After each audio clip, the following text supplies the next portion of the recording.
السلام علیکم ورحمۃ اللہ وبرکاتہ۔ میرا رب آپ کو آسان، عزت والی، لذت والی اور اپنے فضل و کرم والی زندگی عطا فرمائے اور آپ کی تمام تر پریشانیاں اور مشکلات دور فرمائے، آمین۔ رمضان المبارک آنے سے کچھ عرصہ پہلے سوشل میڈیا کے مختلف نیٹ ورکس پر ایک پوسٹ وائرل ہوتی ہے جس میں یہ اطلاع دی جاتی ہے کہ آنے والے فلاں مہینہ کی فلاں تاریخ اور فلاں دن کو یکم رمضان المبارک ہے، اور اس کے بعد یوں لکھا ہوا ہوتا ہے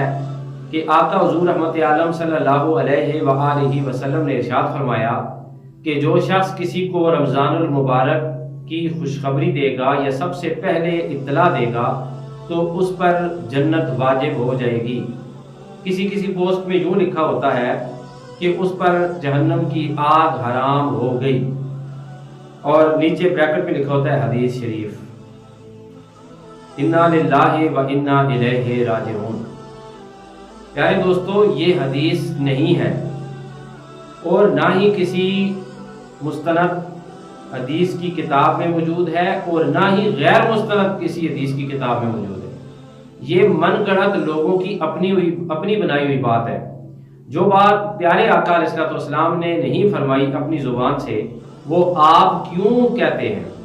اور کیوں اس کو شیئر کرتے ہیں، اور اتنی جہالت ہے کہ اس کے نیچے اتنے لائکس ہیں اور پھر اسے شیئر کیا جاتا ہے۔ یاد رکھیں، ایسی پوسٹ شیئر کرنا بھی گناہ ہے، اسے لائک کرنا بھی گناہ ہے، اور اس کی مذمت نہ کرنا بھی گناہ ہے۔ آپ کی طرف اگر ایسی پوسٹ آئے تو اگر آپ اس بندے کو جانتے ہو جس کی یہ پوسٹ ہو تو اسے فون پہ بتائیں، ان باکس میسج پہ بتائیں کہ یہ بالکل جھوٹ ہے اور من گڑت بات ہے۔ آقا علیہ السلام کی طرف جھوٹ منسوب کرنا کبیرہ گناہ ہے۔ بخاری شریف کی حدیث بھی اسے سنائیں۔ حدیث کا نمبر ہے 1291۔ قال قال رسول اللہ صلی اللہ علیہ وآلہ وسلم من کذب علی متعمدا فلیتبوأ مقعدہ من النار او کما قال رسول اللہ صلی اللہ علیہ وآلہ وسلم۔ جس شخص نے میری طرف جھوٹ منسوب کیا اسے چاہیے کہ وہ اپنا ٹھکانہ جہنم میں بنا لے۔ آپ اندازہ کریں کہ آقا علیہ السلام کو آنے والے وقت کے بارے میں کتنا احساس تھا کہ لوگ میری طرف بھی جھوٹی باتوں کو منسوب کریں گے، اور یہ بھی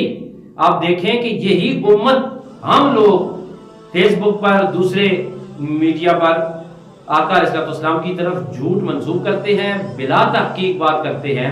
اور اتنے بڑے گناہ میں ملوث ہیں کہ آقا علیہ السلام نے فرمایا جو شخص مجھ پر جھوٹ باندھے گا، یہ حضور پر جھوٹ باندھنے کی بات ہے، حضور نے فرمایا یہ میری طرف جھوٹی بات منسوب کرنا جو بندہ شروع کر دے، فَلْيَتَبَوَّأْ مَقْعَدَهُ مِنَ النَّارِ، اسے چاہیے کہ وہ جہنم میں اپنا ٹھکانہ بنا لے۔ پیارے دوستو، امید ہے آج میری یہ بات آپ کے دل میں اترے گی اور آپ آقا علیہ السلام سے پیار کرتے ہیں، ماشاءاللہ، لیکن آج کے بعد یہ غلطی دوبارہ نہیں دہرائیں گے، اور یہ روشنی کا سفر دوسروں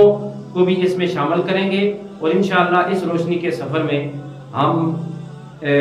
آپ سب کو ساتھ لے کے جائیں گے، اور آپ سب سے گزارش ہے کہ دوسروں تک بھی یہ پیغام پہنچائیں۔ اللہ تعالیٰ مجھے اور آپ کو عمل کی توفیق عطا فرمائے۔ وما علینا الا